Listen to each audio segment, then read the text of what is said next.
માં તું 14 ભુવનમાં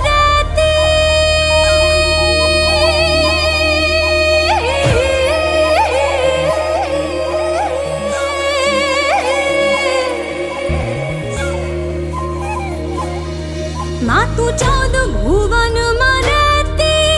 ઊંડણમાં ભૂલેતી માં તું 14 ભુવનમાં રહેતી ઊંડણમાં ભૂલેતી છોરુડાને ખમ્મા કેતી છોરુડા